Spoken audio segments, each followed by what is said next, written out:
Hey guys, welcome to my YouTube channel. ಇವತ್ತು ನಾನಿದ್ದೀನಿ ನಮ್ಮ ಕರ್ನಾಟಕದ ಒಂದು ಪ್ರಮುಖ ಪ್ರವಾಸಿ ತಾಣಗಳಲ್ಲಿ ಒಂದಾದಂತಹ ಮುರುಡೇಶ್ವರದಲ್ಲಿ. ಹಿಂದೆ ಕಾಣಿಸ್ತಾ ಇರುವುದು ಮುರುಡೇಶ್ವರ ಶಿವನ ಸ್ಟ್ಯಾಚ್ಯೂ. ಇದು ವಿಶ್ವದಲ್ಲೇ ದೊಡ್ಡದಾದಂತಹ ಶಿವನ ಸ್ಟ್ಯಾಚ್ಯೂ. ಇನ್ನು ಅದರ ಎದುರುಗಡೆ ಇರುವಂಥ ಬೀಚಲ್ಲಿ ಇವಾಗ ನಾನಿದ್ದೀನಿ. ಇದು ತುಂಬಾ ಅದ್ಭುತವಾದಂತಹ ಬೀಚು, ಆಮೇಲೆ ತುಂಬಾ ಸುಂದರವಾಗಿದೆ. ತುಂಬಾ ಪ್ರವಾಸಿ ಜನರು ಇಲ್ಲಿ ವಿಸಿಟ್ ಮಾಡ್ತಾರೆ. ಬನ್ನಿ, ಇಲ್ಲಿ ಏನೇನು ವಿಶೇಷತೆ ಇದೆ ಅಂತ ನೋಡೋಣ. ಅದಕ್ಕೂ ಮೊದಲು ನೀವೇನಾದರೂ ನನ್ನ ಯೂಟ್ಯೂಬ್ ಚಾನಲ್ನ ಮೊದಲು ನೋಡ್ತಾ ಇದ್ದರೆ kindly go ahead and subscribe, watch, like and also hit on bell icon to get all the future notification. ಈ ಅಮೇಝಿಂಗ್ ಆದಂಥ ಬೀಚ್ ಇರೋದು ಮುರುಡೇಶ್ವರದಲ್ಲಿ, ಮುರುಡೇಶ್ವರ ಶಿವ ಟೆಂಪಲ್ನ ಪಕ್ಕದಲ್ಲಿ. ತುಂಬಾ ಅದ್ಭುತವಾದಂಥ ಬೀಚ್ ಇದು, ಮತ್ತು ತುಂಬ ವಿಶಾಲವಾಗಿದೆ. ಆಮೇಲೆ ನೀರಿನ ಸೆಳೆತ ಕೂಡ ಸ್ವಲ್ಪ ರೆಗ್ಯುಲರ್ ಆಗಿ ಮಾಮೂಲಾಗಿದೆ.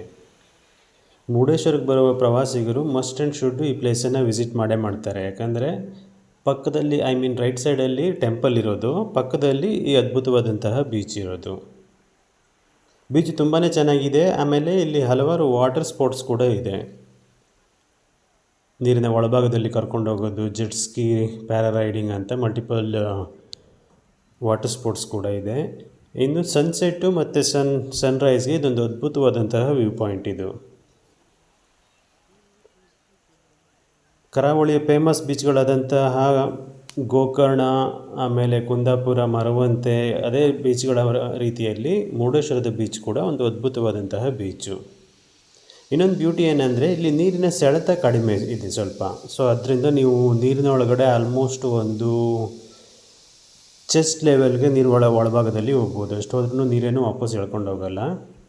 ಆಮೇಲೆ ತುಂಬ ಸೇಫ್ಟಿ ಮೆಜರ್ ಕೂಡ ಇಟ್ಕೊಂಡಿದ್ದಾರೆ ಇಲ್ಲಿ. ಅಲ್ಲಲ್ಲಿ ಲೈಫ್ ಗಾರ್ಡ್ಗಳಿದ್ದಾರೆ. ಆಮೇಲೆ ಬೇಯನ್ನು ಚೆಕ್ ಮಾಡುವಂತಹ ಗಾರ್ಡ್ಗಳು ಕೂಡ ತುಂಬ ಜನ ಇದ್ದಾರೆ. ಸೊ ಯಾರೇ ಬಂದ್ರೂ ಕೇರ್ಫುಲ್ಲಾಗಿ ಇರಬೇಕಿಲ್ಲಿ ಸ್ವಲ್ಪ. ಇನ್ನು ತುಂಬ ಜನ ಫ್ಯಾಮಿಲಿ ಜೊತೆ ಇಲ್ಲಿಗೆ ವಿಸಿಟ್ ಮಾಡ್ತಾರೆ. ಟೆಂಪಲ್ನ ನೋಡಿಬಿಟ್ಟು ನಂತರ ಬೀಚಿಗೆ ಬರ್ತಾರೆ. ಎಸ್ಪೆಷಲಿ ಸನ್ಸೆಟ್ಟು ಸನ್ರೈಸ್ಗೆ ಇದೊಂದು ಅದ್ಭುತವಾದಂತಹ ಪ್ಲೇಸು.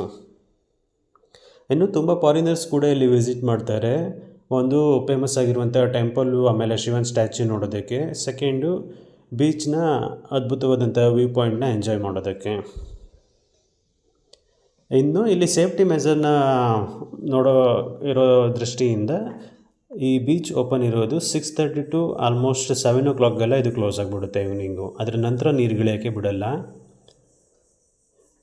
ಯಾಕಂದರೆ ಕತ್ಲೆ ಟೈಮಲ್ಲಿ ತುಂಬ ನೀರಿನ ಒತ್ತಡ ಜಾಸ್ತಿ ಇರುತ್ತೆ. ಆಮೇಲೆ ಹಲವಾರು ಅವಘಡಗಳಾಗಿರೋದ್ರಿಂದ 7 o'clock ನಂತರ ನೀರಲ್ಲಿರೋದಕ್ಕೆ ಬಿಡಲ್ಲ. ಸೊ ನೀವೇನೇ ಇದ್ದರೂ ಅಷ್ಟರ ಒಳಗಡೆ ಬಂದು ಈ ಬೀಚನ್ನು ಎಂಜಾಯ್ ಮಾಡಬೇಕು.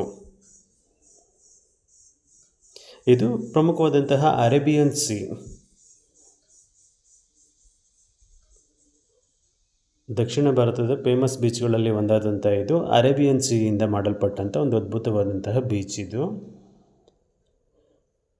ಇನ್ನು ನಾನು ಈಗಾಗಲೇ ಹೇಳಿರೋ ಹಾಗೆ ಮುರುಡೇಶ್ವರದ ದ್ವೀಪ ಅಥವಾ ಈ ಐಲ್ಯಾಂಡ್ ಮಾದರಿಯಲ್ಲಿ ಕಾಣಿಸೋ ಹಾಗೆ ಇರುವಂತಹ ಇದನ್ನು ಆರ್.ಎನ್. ಶೆಟ್ಟಿ ಗ್ರೂಪ್ ಅವರು ಕಟ್ಟಿರೋದು. ಪ್ರಮುಖವಾದಂತಹ ಮೊದಲ ದೇವಾಲಯ ತುಂಬ ಚಿಕ್ಕದಾಗಿತ್ತು. ಇವಾಗ ಅದನ್ನು ಅದ್ಭುತವಾಗಿ ಕಟ್ಟಿ ವಿಶ್ವ ಪ್ರಸಿದ್ಧಿಯನ್ನು ಮಾಡಿದ್ದಾರೆ.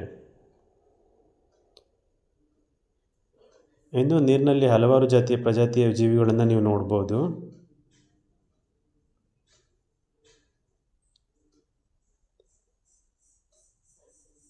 ಕ್ರ್ಯಾಬು, ಲ್ಯಾಬ್ಸ್ಟರು ಇವೆಲ್ಲನೂ ನೀರಿನ ಅಂಚಿನಲ್ಲಿ ಸಿಗೋದ್ರಿಂದ ನೀವು ಅದನ್ನು ನೋಡಿ ಕೂಡ ಎಂಜಾಯ್ ಮಾಡ್ಬೋದು.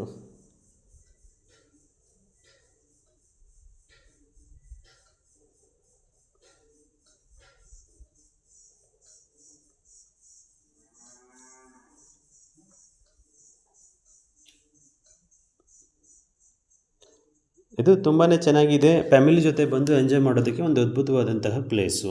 ನೀವೇನಾದರೂ ನಾರ್ತ್ ಕರ್ನಾಟಕದಲ್ಲಿ ಉತ್ತರ ಕನ್ನಡದಲ್ಲಿ ಇದ್ದೀರಾ ಅಂತ ಅಂದರೆ ಗೋಕರ್ಣ, ಮುರುಡೇಶ್ವರ, ಇಡಗುಂಜಿ ಇವೆಲ್ಲ must visit place. Don't miss to visit this places. ಇನ್ನು ನೀವು ವಾಟರ್ ಕ್ರೇಜ್ ಇದ್ದರೆ, ಸ್ಪೋರ್ಟ್ಸ್ ಕ್ರೇಜ್ ಇದ್ದರೆ ಇನ್ನು ಒಳಭಾಗ ಕೂಡ ನಿಮ್ಮನ್ನು ಕರ್ಕೊಂಡು ಹೋಗ್ತಾರೆ. ಇನ್ನು ಇಲ್ಲಿಂದ ಸ್ವಲ್ಪ ದೂರದಲ್ಲಿ ನೇತ್ರಾಣಿ ಐಲ್ಯಾಂಡ್ ಕೂಡ ಇರೋದ್ರಿಂದ ತುಂಬ ಜನ ಪ್ಯಾಕೇಜ್ನ ಬುಕ್ ಮಾಡಿಕೊಂಡು ಇಲ್ಲಿಂದ ಹೋಗ್ತಾರೆ. ಆ ನೇತ್ರಾಣಿ ಐಲ್ಯಾಂಡ್ ಕೂಡ ತುಂಬ ಚೆನ್ನಾಗಿದೆ.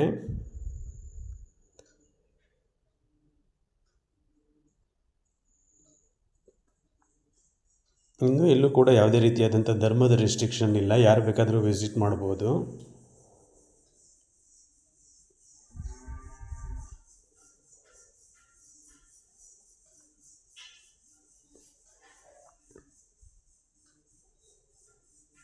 ಇದೊಂದು ಅಮೇಝಿಂಗ್ ಬೀಚು.